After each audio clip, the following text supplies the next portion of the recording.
Halo, berjumpa kembali dengan saya dalam pelajaran IPS kelas 4, tema 5 subtema 1, Pahlawanku tentang kerajaan-kerajaan bersama saya Pak Pram. Dalam Kamus Besar Bahasa Indonesia, pahlawan artinya orang yang menonjol karena keberanian dan pengorbanannya dalam membela kebenaran. Dalam konteks berdirinya Negara Kesatuan Republik Indonesia, pahlawan artinya orang yang menonjol karena keberaniannya dan pengorbanannya dalam memperjuangkan dan mempertahankan kemerdekaan Indonesia. Nusantara telah ada jauh sejak sebelum berdirinya negara Indonesia. Nusantara kala itu dikuasai oleh kerajaan-kerajaan besar maupun kecil. Ada 3 corak kerajaan Nusantara: kerajaan Hindu, kerajaan Buddha, dan kerajaan Islam. Beberapa contoh kerajaan Nusantara berdasarkan coraknya. Kerajaan Hindu: Kutai, Tarumanegara, Kahuripan, Kediri, Singasari, Majapahit. Kerajaan Buddha: Sriwijaya, Kalingga, Mataram kuno. Kerajaan Islam: Samudra Pasai, Perlak, Demak, Kesultanan Cirebon, Kesultanan Banten, Kerajaan Goa, dan sebagainya. Di antara kerajaan-kerajaan bercorak Hindu dan bercorak Buddha yang memiliki corak keduanya, Hindu dan Buddha sekaligus, misalnya Majapahit dan Mataram kuno. Pada masa kerajaan-kerajaan tersebut, Majapahit dan Mataram kuno, berkembang agama dan peninggalan sejarah dengan corak agama Hindu dan Buddha. Ciri khas peninggalan kerajaan Hindu, Buddha, dan Islam. Kerajaan Hindu: candi untuk pemakaman atau menyimpan abu jenazah raja-raja. Bentuk candi berupa tingkatan-tingkatan yang semakin tinggi semakin mengerucut seperti Candi Prambanan di Jawa Tengah ini.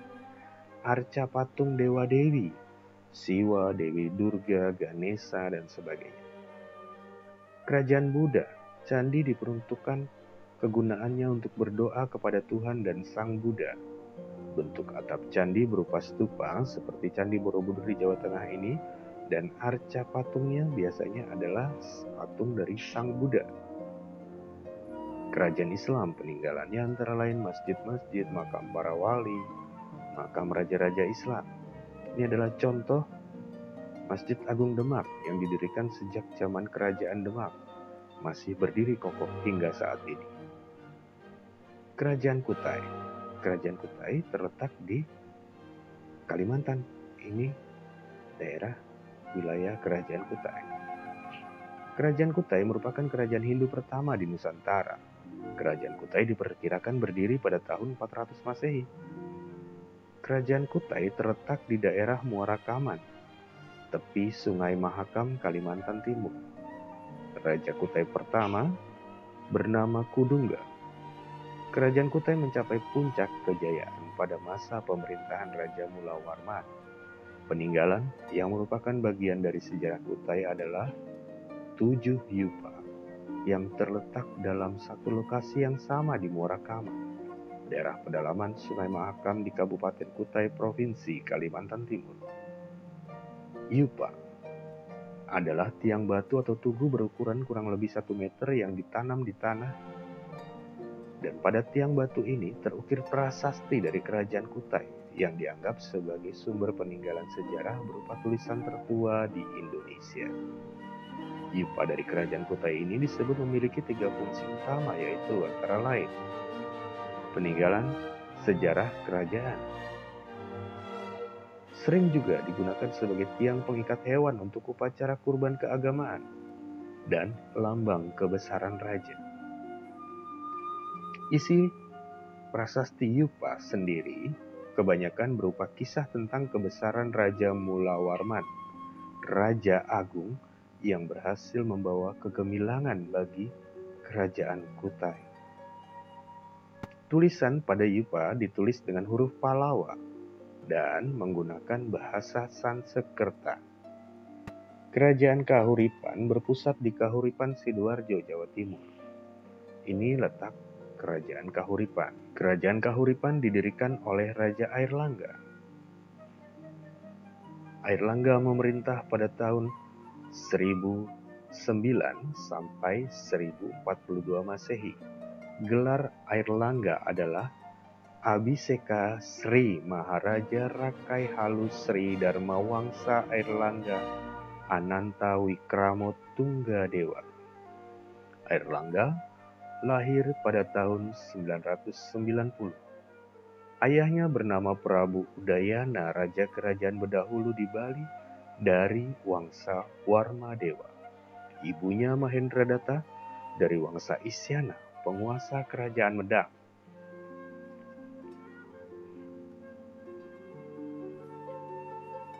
Airlangga meminta Empu Kanwa menulis kitab Arjuna Wiwaha yang mengisahkan keberhasilannya dalam peperangan melawan Raja Wurawuri. Pernikahan Airlangga pun dicatat dalam prasasti Pucangan. Airlangga juga mengadakan pembangunan-pembangunan demi kesejahteraan rakyatnya dan tercatat dalam prasasti peninggalannya. Pembangunan itu antara lain membangun Sriwijaya Asrama tahun 1036, membangun Bendungan Waringin Sapta untuk mencegah banjir di tahun 1037, memperbaiki pelabuhan Ujung Galuh di Muara Kalibrantas, membangun jalan-jalan penghubung daerah pesisir ke pusat kerajaan, meresmikan pertapaan Gunung Pucangan tahun 1041 dan memindahkan pusat kerajaan dari Kahuripan ke Daha pada tahun 1042.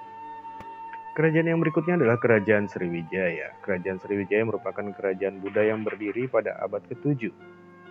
Bukti berdirinya Kerajaan Sriwijaya adalah adanya prasasti Kedukan Bukit di Palembang, dan pada prasasti itu bertulis angka tahun 605 Saka atau sekitar tahun 682 Masehi.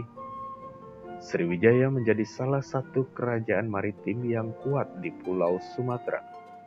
Sriwijaya memiliki armada laut yang sangat tangguh dan wilayah perairan yang luas. Sriwijaya disebut sebagai kerajaan Nusantara pertama karena wilayah kerajaannya yang mencakup hampir seluruh Pulau Sumatera, Jawa Barat, Kalimantan Barat, Semenanjung Melayu, Selat Malaka, Selat Karimata, dan Selat Sunda. Nama Sriwijaya berasal dari bahasa Sanskerta yaitu Sri, yang artinya bercahaya, dan Wijaya yang berarti kemenangan, sehingga dapat diartikan Sriwijaya sebagai kemenangan yang bercahaya atau gemilang. Pada catatan perjalanan Ising, pendeta Tiongkok yang pernah mengunjungi Sriwijaya pada sekitar tahun 671 selama kurang lebih 6 bulan menerangkan bahwa pusat kerajaan Sriwijaya berada pada kawasan Candi Muara Takus. Sekarang ada di Provinsi Riau. Raja pertama kerajaan Sriwijaya adalah Dapunta yang Srijayanasa. Dan kerajaan Sriwijaya mencapai puncak kejayaan pada masa pemerintahan Raja Balaputradewa. Selain sebagai kerajaan maritim, Sriwijaya juga dikenal sebagai pusat perdagangan. Palembang di tepi Sungai Musi menjadi jalur perdagangan nasional dan internasional.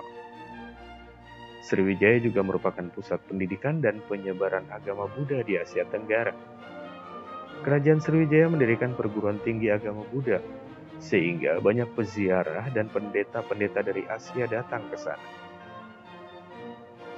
Balaputradewa menjadi raja di Sriwijaya sekitar tahun 850 Masehi. Di bawah kepemimpinan Balaputradewa, Sriwijaya mencapai puncak kejayaannya di bidang ekonomi dan perdagangan, di bidang pendidikan dan kebudayaan, serta kekuatan armada perang di bawah kepemimpinan Balaputradewa langsung.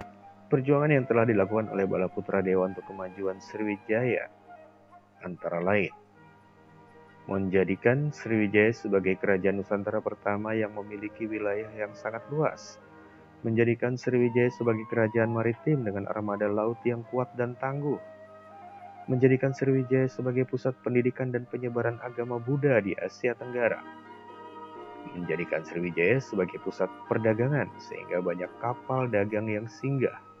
Peninggalan kerajaan Sriwijaya antara lain Candi Muara Takus, Prasasti Kedukan Bukit, prasasti tertua dari kerajaan Sriwijaya yang berisi tentang pendirian kerajaan Sriwijaya.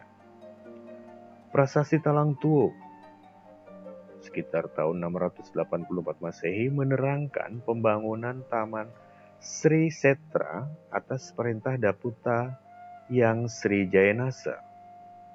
Prasasti Telaga Batu, Prasasti Karangberahi, Prasasti Kota Kapur. Ketiga prasasti ini sebagian besar berisi doa, kutukan dan hukuman bagi mereka yang menentang, melawan terhadap kebijakan Sriwijaya. Prasasti Ligor di Ligor sebelah selatan Thailand menerangkan bahwa kekuasaan Sriwijaya sampai ke sana. Kerajaan yang selanjutnya adalah Kerajaan Majapahit. Kerajaan Majapahit adalah salah satu kerajaan dalam peradaban Hindu-Buddha di Indonesia. Hindu dan Buddha dianut oleh mayoritas masyarakat dalam Kerajaan Majapahit. Kerajaan yang bercorak agama campuran ini bertempat di wilayah sekitar Kecamatan Trowulan, Kabupaten Mojokerto, Provinsi Jawa Timur. Kerajaan Majapahit berdiri dalam kurun waktu antara tahun 1295 Masehi hingga tahun 1527 Masehi. Majapahit menjadi kerajaan Hindu-Buddha terakhir di Nusantara. Beberapa tokoh ternama dalam Kerajaan Majapahit ini adalah Raden Wijaya, pendiri Kerajaan Majapahit, Hayam Wuruk, Gajah Mada, dan puncak kejayaan dari Kerajaan Majapahit terjadi pada masa kepemimpinan Hayam Wuruk bersama patihnya Gajah Mada. Gajah Mada adalah seorang anak dari kalangan rakyat biasa yang mengawali karirnya sebagai kepala prajurit Bayangkara atau pengawal raja-raja dan keluarga Raja Majapahit. Saat terjadi pemberontakan oleh Rakuti sekitar tahun 1321 Masehi, Gajah Mada dan Patih Aryatada membantu raja serta keluarganya menyelamatkan diri ke Trowulan. Setelah raja dan keluarganya aman, Gajah Mada membantu menumpas pemberontakan Rakuti. Keberhasilan Gajah Mada membuatnya diangkat menjadi patih. Pada tahun 1329 Masehi, Aryatada ingin mengundurkan diri dari posisinya sebagai Mahapatih dan menunjuk Gajah Mada sebagai penggantinya. Namun Gajah Mada tidak langsung menerimanya karena merasa belum cukup berjasa bagi kerajaan. Gajah Mada berniat menumpas pemberontakan Keta dan Sadeng sebelum diangkat sebagai Mahapatih oleh Ratu Tribuana Wijaya Tunggadewi. Tidak membutuhkan waktu lama, Keta dan Sadeng berhasil ditundukkan oleh Gajah Mada. Maka ia pun diangkat menjadi Mahapatih pada tahun 1334 Masehi. Pada saat diangkat sebagai Mangkubumi setara Perdana Menteri, Gajah Mada mengucapkan sumpahnya yang terkenal dengan Sumpah Amuktipalapa atau sering disebut Sumpah Palapa. Ia bersumpah tidak akan menikmati kesenangan dunia, tidak akan makan dengan rempah apapun sebelum dapat mempersatukan Nusantara di bawah Kerajaan Majapahit. Di saat menjabat sebagai Amangkubumi, Gajah Mada berhasil membawa puncak kejayaan Majapahit. Gajah Mada berhasil memenuhi Sumpah Palapa. Setelah menaklukkan kerajaan berdahulu di Bali dan Lombok tahun 1343, Gajah Mada mengirim pasukan laut ke Sumatera untuk menyerang sisa-sisa kerajaan Sriwijaya di Palembang. Daerah pendudukan kekuasaan pun meluas ke Minangkabau, Kesultanan Samudra Pasai di Aceh, Bintan, Temasik, Singapura, Melayu, dan Kalimantan. Ketika Hayam Wuruk menggantikan ibundanya Tribuana Wijaya Tunggadewi, Gajah Mada tetap diminta menjabat sebagai Amangkubumi. Bersama Hayam Wuruk, Gajah Mada berhasil menundukkan banyak daerah, banyak wilayah seperti Logajah, Seram, Gurun, Sasak, Buton, Hutan Kadali, Banggai, Kunir, Selayar, Galian, Solor, Bima, Banda, Sumbo, Dompo, Ambon, dan Timor. Hayam Wuruk menjadi raja dengan gelar Maharaja Sri Rajasa Negara. Inilah wilayah-wilayah yang menjadi kekuasaan Sriwijaya dengan pusat ibu kota di Mojokerto, dan yang diberi warna ini adalah daerah inti kerajaan Majapahit. Kemudian di sekelilingnya ini adalah wilayah negeri bawahan Majapahit. Gajah Mada berhasil mencapai sumpahnya dengan membentuk cikal bakal Indonesia saat ini. Ditambah wilayah Singapura atau Temasik, Malaysia atau Melayu, Brunei, Timor Timur, dan Filipina bagian selatan. Peninggalan kerajaan Majapahit. Di antaranya ada situs Trowulan. Situs Trowulan merupakan situs perkotaan masa klasik di Indonesia, letaknya di Mojokerto, Jawa Timur. Candi Tikus. Candi Tikus ini disebut-sebut sebagai tempat pemandian keluarga kerajaan. Candi Gapura Bajang Ratu. Bangunan Gapura ini terletak di situs Trowulan, Mojokerto. Dalam kitab Negara Kertagama disebut bahwa Gapura ini berfungsi sebagai pintu masuk ke bangunan suci. Candi Pari. Bangunan peninggalan kerajaan ini terletak di Sidoarjo. Dikatakan bahwa candi ini dibangun pada masa pemerintahan Hayam Wuruk. Kitab Negara Kertagama karangan Puprapanca tahun 1365 Masehi. Kitab ini mengisahkan sejarah raja-raja Nusantara dari kerajaan Singapura dan Majapahit, wilayah kekuasaan Majapahit, candi-candi peninggalannya, dan upacara sakral dalam kerajaan. Yang kedua, kitab Sutasoma karangan Putantular mengisahkan Sutasoma, anak raja yang memilih jalan hidup sebagai pendeta Buddha. Dalam kitab Soma terdapat asal-muasal semboyan Negara Kesatuan Republik Indonesia, yaitu Bhinneka Tunggal Ika, Tanhana Dharma Mangura. Berbeda-beda, tetapi tetap satu jua, tak ada kebenaran yang bermuka dua. Terima kasih sudah belajar bersama saya. Sampai jumpa kembali dan salam sehat selalu.